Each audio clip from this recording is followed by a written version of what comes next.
आज आपण पाटवडी म्हणजे थापी वडी करणार आहोत। त्यासाठी साहित्य बघूया।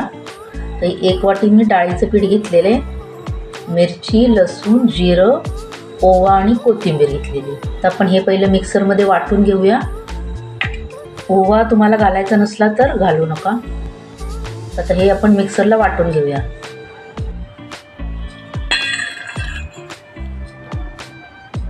एका भांड्यामध्ये आपण हे पीठ सगळं काढून घ्यायचं आणि ज्या वाटीने आपण पीठ घेतलेलं आहे त्याच वाटीने 1 वाटी पाणी पिठामध्ये मिक्स करायचं। आता हे सगळं पीठ मिक्स करून घ्यायचं। पीठ सगळं मिक्स करून घ्यायचं, याच्या गाठी सगळ्या मोडून घ्यायच्या। आता आपण फोडणी करून घेऊया वडीसाठी। कढई गरम झालेली आहे, 1 चमचा तेल, गॅस कमीच ठेवायचा। जिरा पण वाटतानाच घातलेलं आहे मिरची बरोबर, त्यामुळे आता फोडणीमध्ये परत घालणार नाही। तर 1 चमचा हे मिरचीचं वाटण, मिरची चांगली भाजून घ्यायची। हिंग घालूया, थोडासा हळद घालूया। हे मिरची भाजून झालं की 1-2 चमचेच मी पाणी घालणार आहे। मिरची करपू नये म्हणून मी पाणी घातलेलं आहे। आता आपण मीठ घालूया।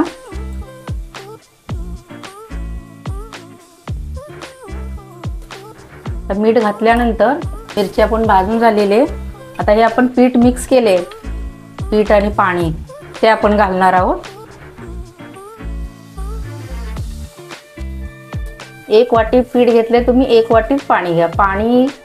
पाण्याचं मेजरमेंट बरोबर झालं ना तर वडी बरोबर होणार, अजिबात चुकणार नाही तुमची वडी।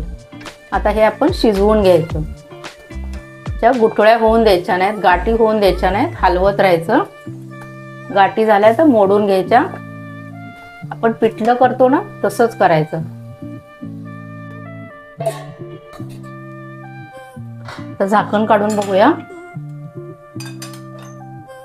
असा गोळा बनला पाहिजे, म्हणजे आपलं पीठ शिजलेलं आहे, कढईला जास्त चिटकत नाहीये। आता हे आपण ताटामध्ये किंवा पोळपाटावर ची वडी थापून घेऊया।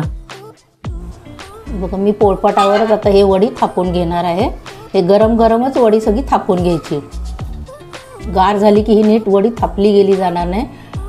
पाण्याचा हात थोडासा घ्यायचा आणि अशी एकसारखी करून घ्यायची। हे बघा मी पोळपाटावर थापून घेतलेले। आता एक थोडीशी थंड झाली ना की आपण कापून घेणार आहोत।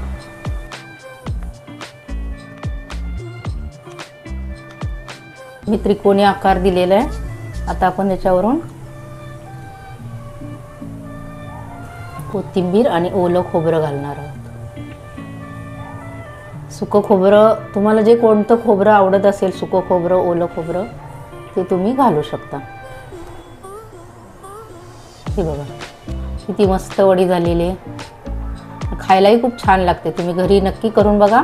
माझी रेसिपी तुम्हाला कशी वाटली ती कमेंट बॉक्समध्ये सांगा आणि सबस्क्राईब करायला विसरू नका। Bye bye.